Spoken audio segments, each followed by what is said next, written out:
Good morning. Welcome to this week's Learn with Lorna, episode number 188, where we will be looking at the Traft, Incorporated Trades and the Guild of Inverness. My name is Lorna Steele-McGinn. I'm the Community Engagement Officer with the Highland Archive Service, which has 4 archive centres across the north of Scotland. We have one in Inverness, one in Fort William, one in Portree and one in Wick. And together these 4 offices look after the collections of the people and places of the Highlands. This series is brought to you by High Life Highland at no cost to the viewer. High Life Highland's a charity registered in Scotland, and there's no payment or subscription required to take part in this series of events. But if you're able to donate towards our work, and if you live in the UK, if you're able to gift aid towards our work, then that's very, very much appreciated. And thank you to those of you who have done so, because I know that many of you watching have done that, and it really is appreciated. This week, in our penultimate one before the summer break, we are looking at a subject of huge importance to any borough, which is the story of its guilds and trades. And I'm going to start with some definitions from the Dictionary of the Scots Language, because as I started to look into this, we associate in the UK things like the Guild of Master Craftsmen, which is a guild of people with a craft. But when I look back historically, that's not at all what the term meant. So I'm going to start with those definitions. Nice to have you with us again, Linda. Pesky work. Okay, so Dictionary of the Scots Language defines it as a guild. A guild is an incorporated society of merchants in a borough in medieval times and statutorily until 1846, having the exclusive privilege of trade within the borough, and in the case of the 4 largest cities and of Perth, still represented on the town council.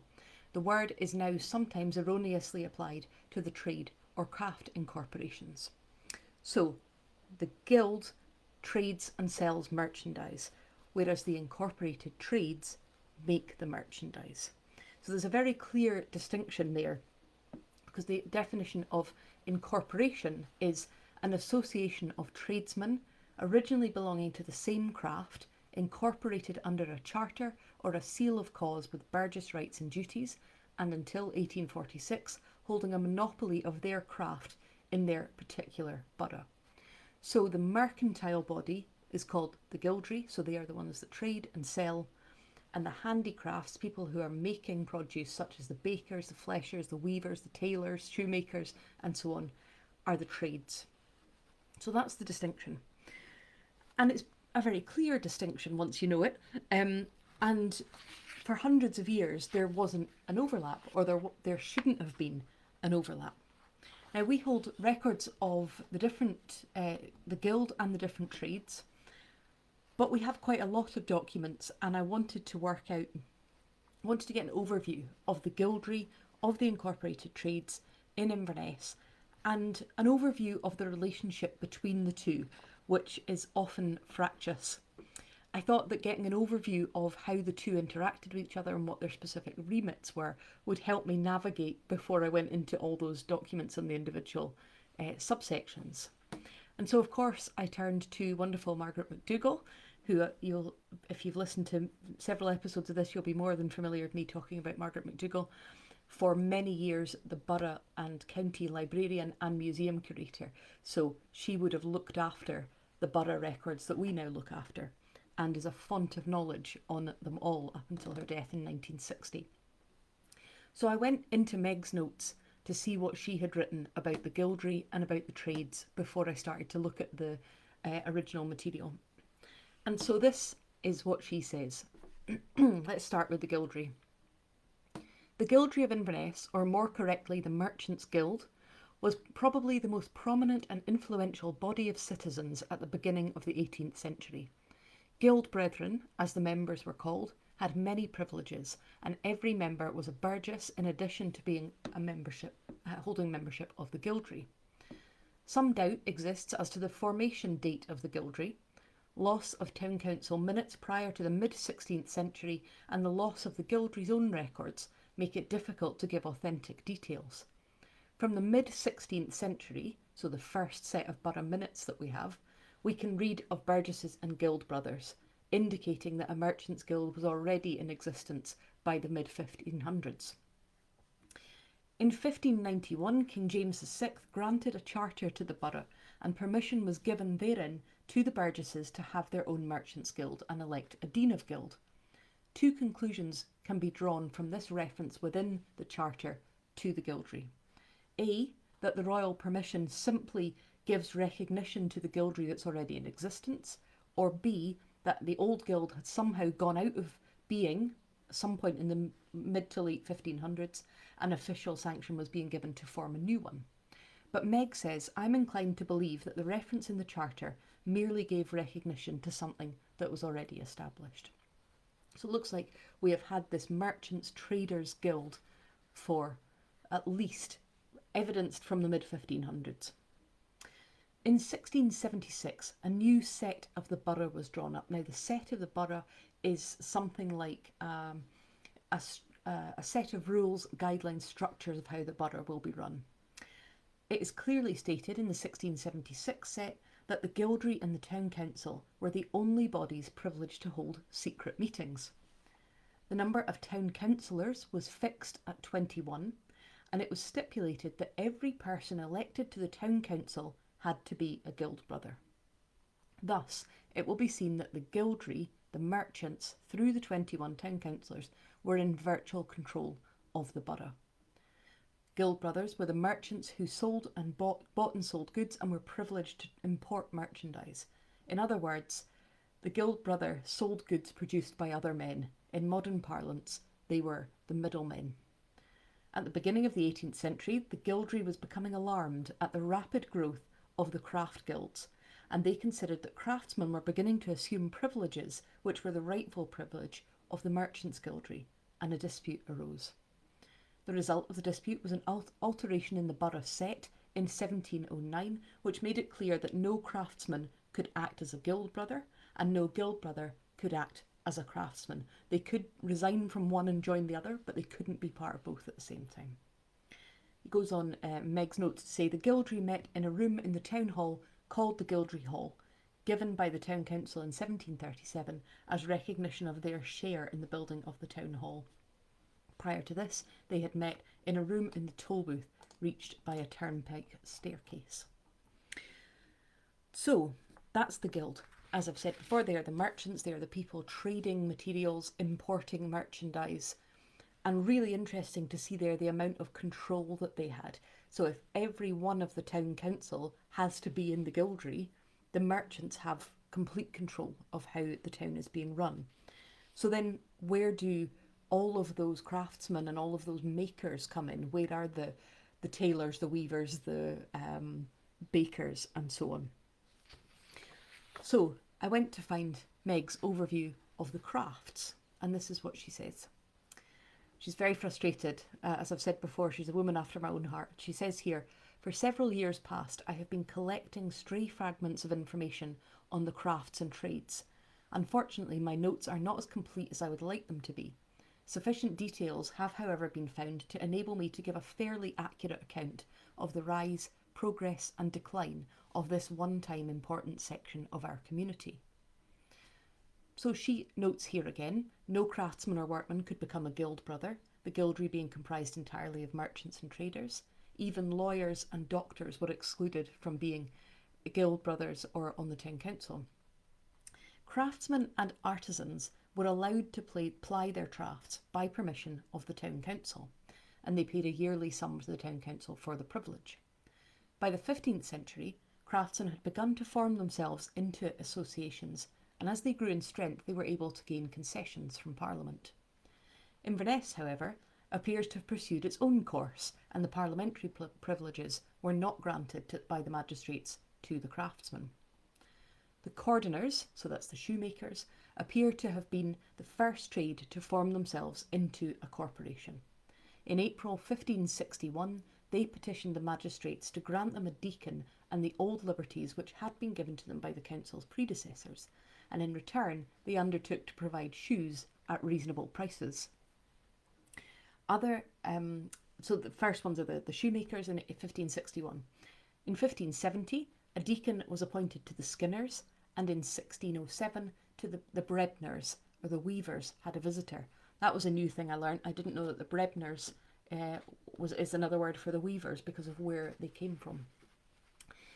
The appointment of a deacon or a visitor was tantamount to recognition of the craft organisations. And she goes on to say, I will come and explain the difference between a visitor and a deacon. So we can see that the merchants have got control of the borough, but they are having to give some concessions to the trades because the trades are the ones producing all the products. Other craftsmen plied their trade by permission of the town council. Bakers, or backsters as they were called, were numerous, and women seem to have been in the majority.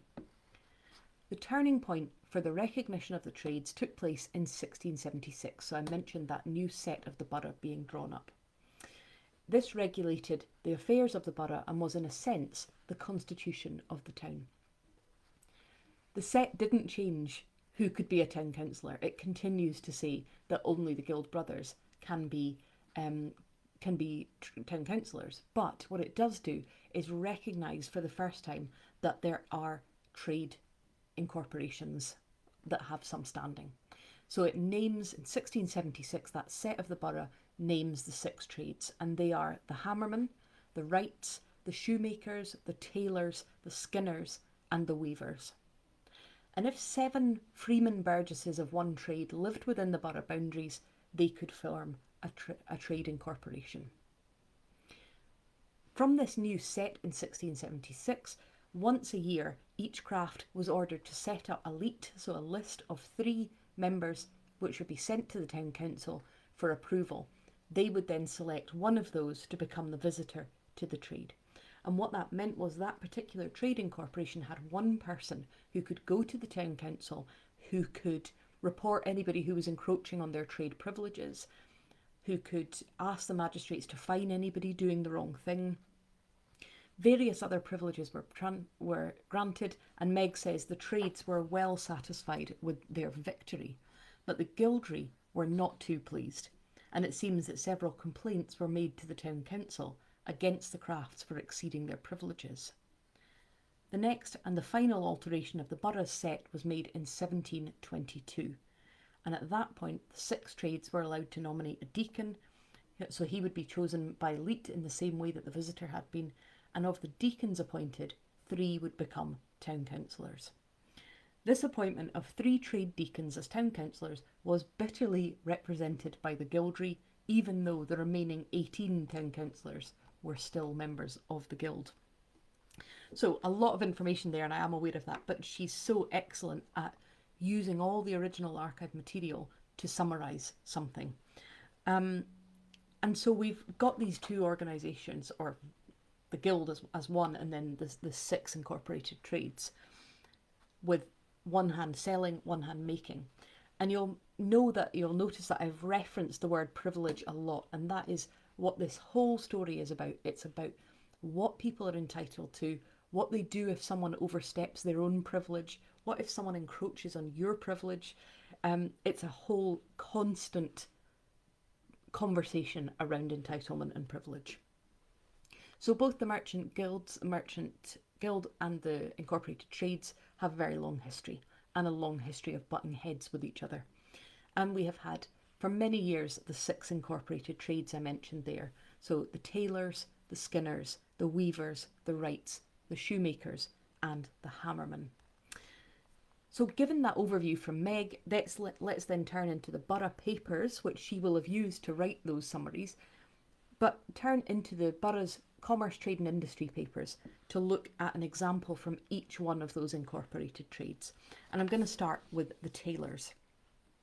In all of the trades papers, there are similar record types, so you will always find in each one we've got a list of members, in each one we've got some extracts from their minutes, in each one we've got petitions.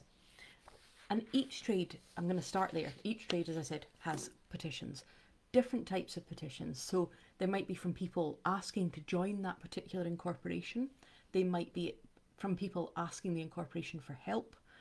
Or they might be petitions written by the incorporation to the town council or to other people, usually about privileges and entitlements and people overstepping the mark. So here's an example from the Tailors Incorporation of someone petitioning to join. Inverness, 3rd of August 1829. Alexander Mackenzie laid before the meeting a petition praying to be admitted as a member of the Tailors Incorporation.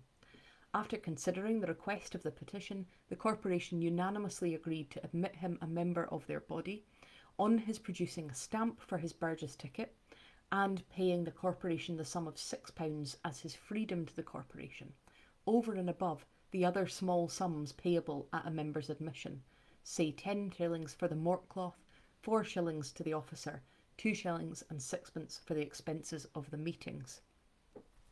So he's being asked to pay all these usual small things, but also an additional fee. That reference there to the mortcloth, we'll find this a lot within borough records, which is being a member of something like this would entitle you to use of the mortcloth, which was a cloth which could be used for funerals.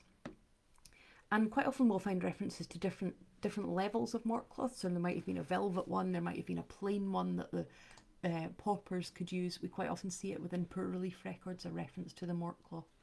It's a really good idea, I think, when I think about it in a society, to have something that's shared, because every level of society is going to go through death and bereavement. So to have one communal thing that they can call on and hire makes a lot of sense, I think. When someone joined an incorporation, they became part of a brotherhood. So you'll hear them talk about the Guild Brethren, and it's quite visible through the collections, that sense of brotherhood, because what that meant was often that they could rely on that incorporation for support if they needed it. So that friendly society model, we see it in the guilds and we see it in the incorporated trades. And sometimes it wasn't the member themselves, but their family that might need help. This is an example from the Tailors Incorporation of someone writing for help. This is a petition from Isabella Munro in 1837.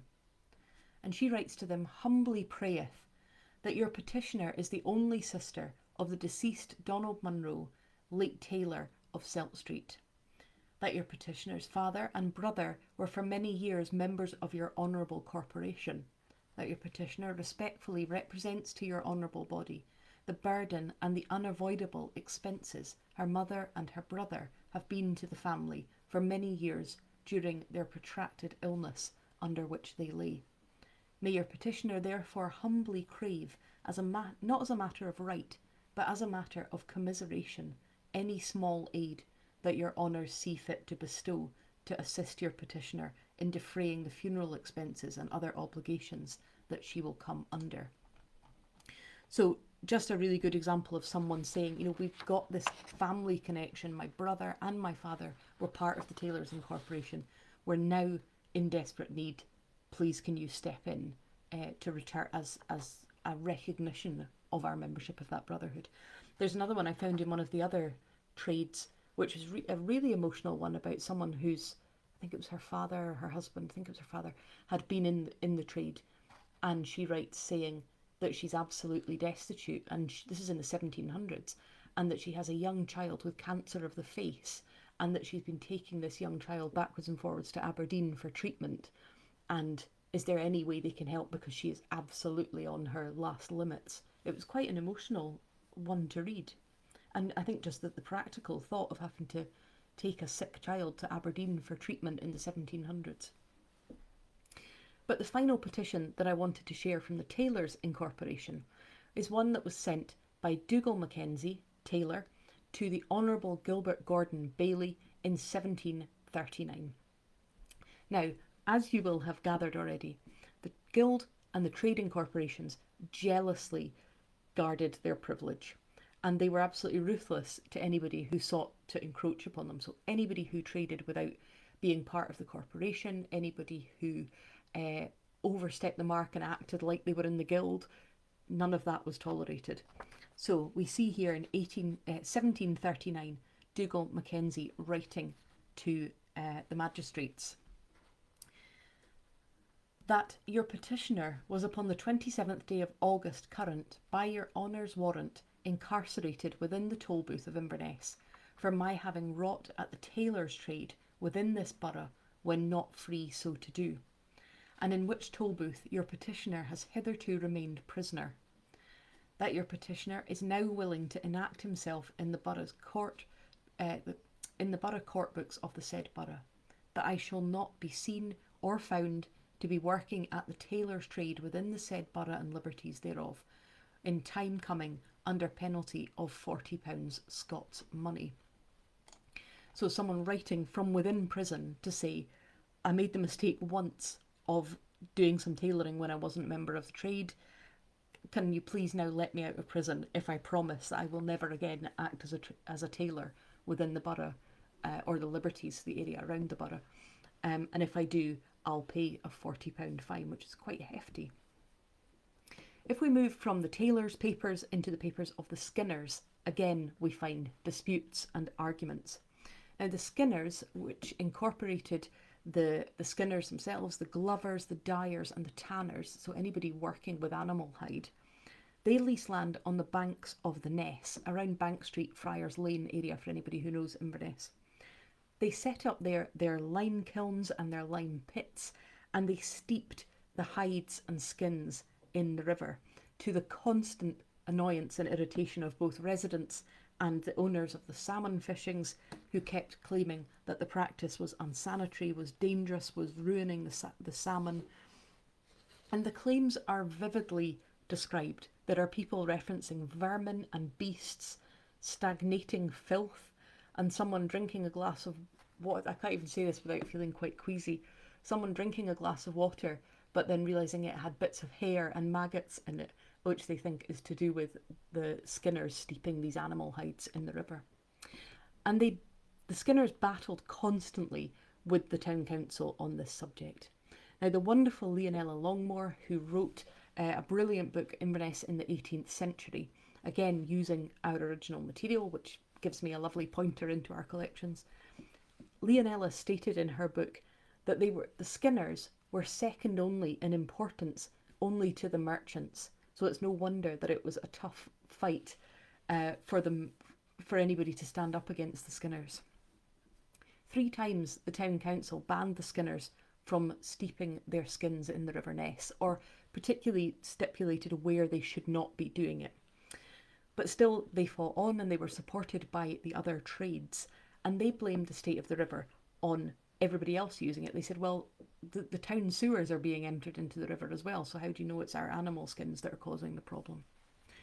And in the end, the skinners won their case, and they were awarded £200 by the Court of Session in around 1790. But by then, the skinners were already in decline. A trade that had once been absolutely vital was starting to become of less importance, and they soon sort of faded into insignificance.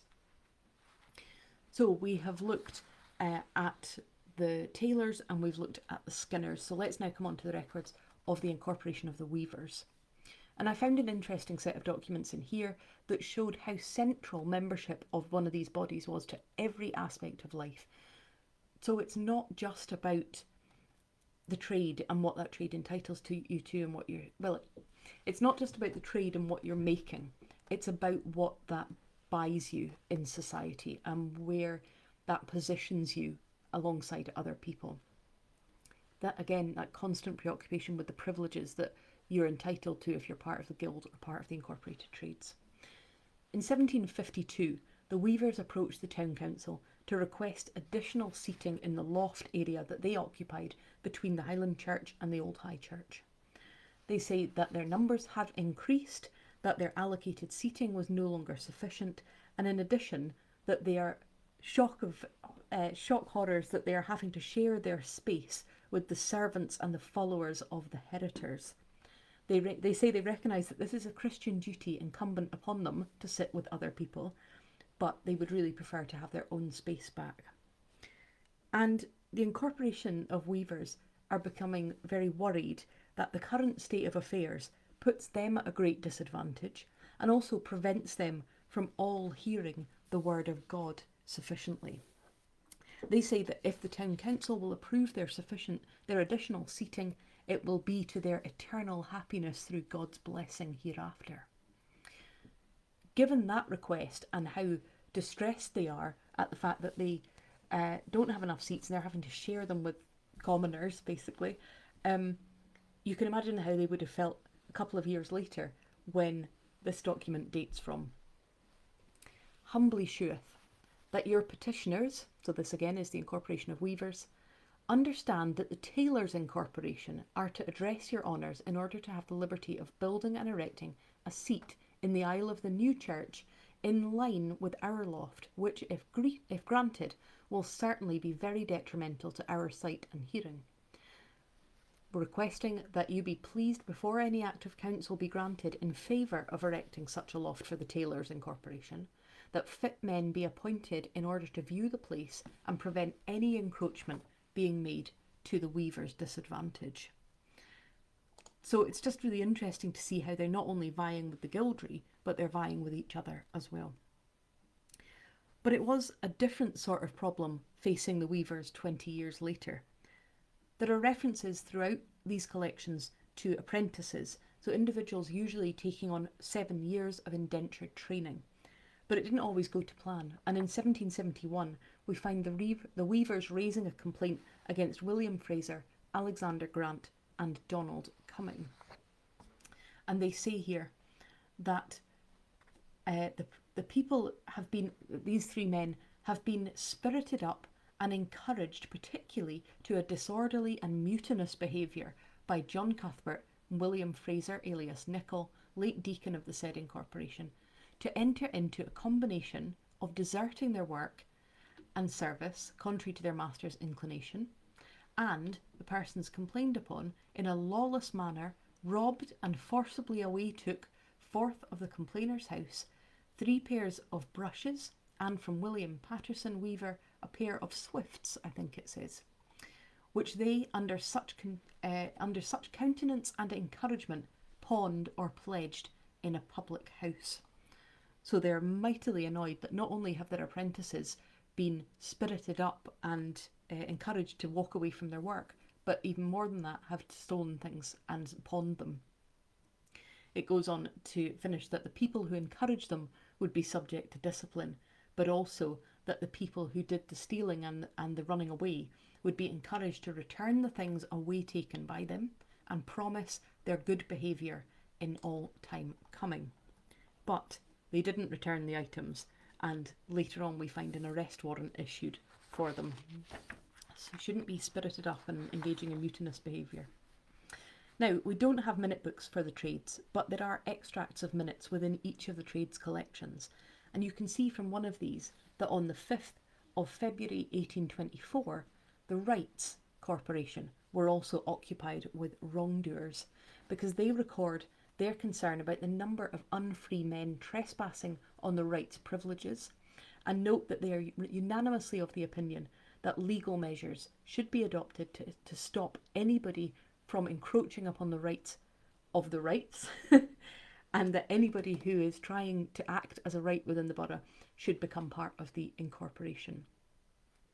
And I was interested to find in the documents from a few years later, the Wrights Incorporation writing to the town council with the aim of reinstating a different right that I hadn't come across. Sorry, there's too many rights in this section. It's fine when they're written down because you can see the W's. This was a privilege that I hadn't come across in any of the other collections, but the Wrights Incorporation are corresponding with the council to say, we would like to have our privilege reinstated to have graves dug at Inverness's cemeteries at a preferential rate of 1 mark for adults and a half mark for children for members of the incorporation and their families.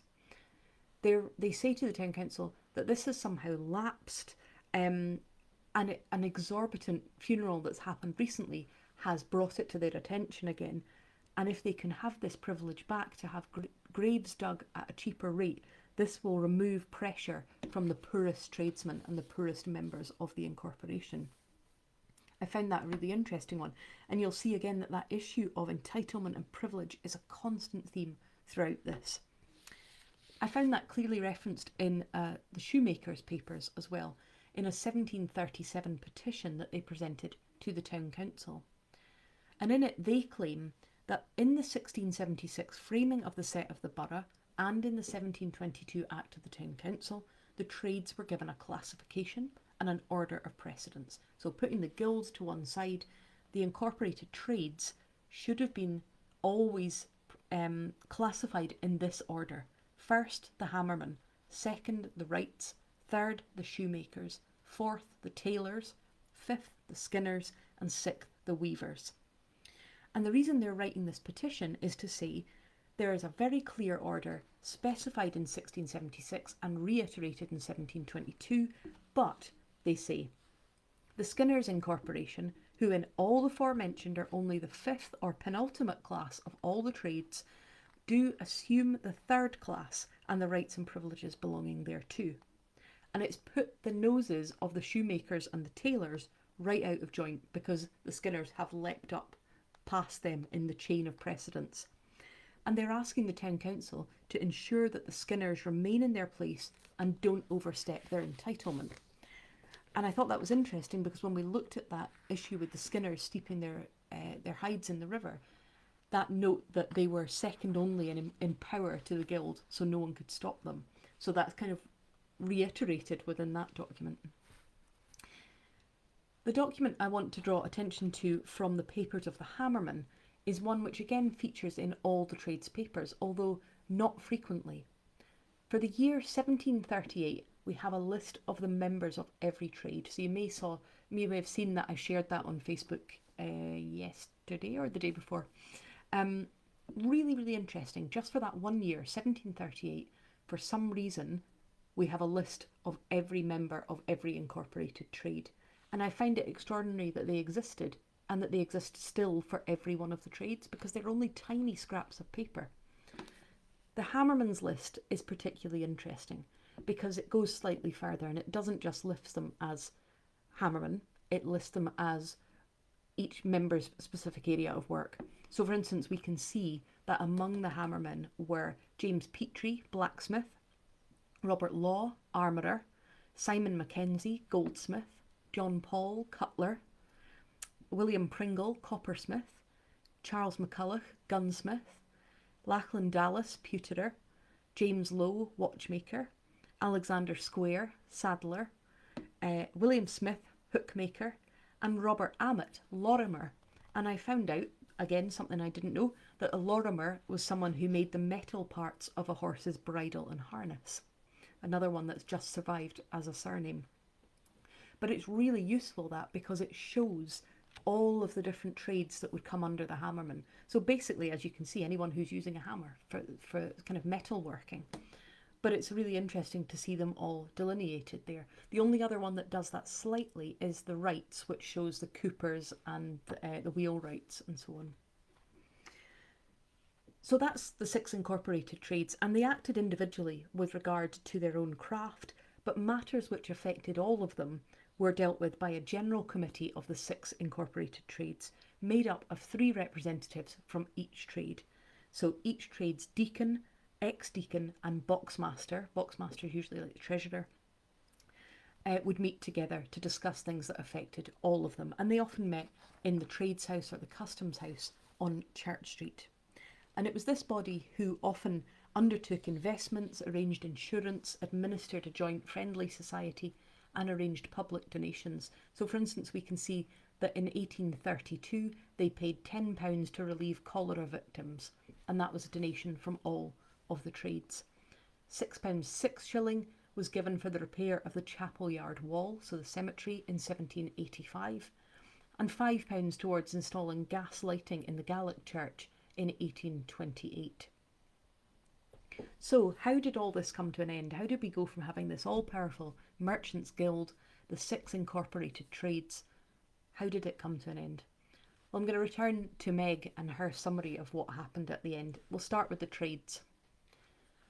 In 1832, when the Reform Act was passed, limited franchise was given and established poll elections.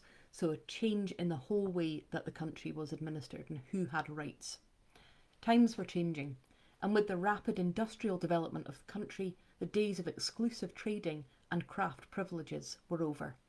In 1846, an act was passed which abolished all trading privileges in Scotland.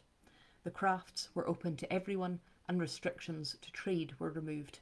and the end of the trade corporations had been reached. In 1848, the six trades petitioned the Court of Session for permission to convert their funds into a benefit society. Gradually, the membership died off and the society went out of existence. In 1863, the last remaining property of the trades, the Custom House on Church Street, was sold for £3,710. And her summary of what happened in the final days of the Guild is very similar. In the 19th century, the Guildry, like other privileged bodies, lost their position and their exclusive rights. The membership fell off until only 3 or 4 remained. A friendly society was established and the Guildry got some new life.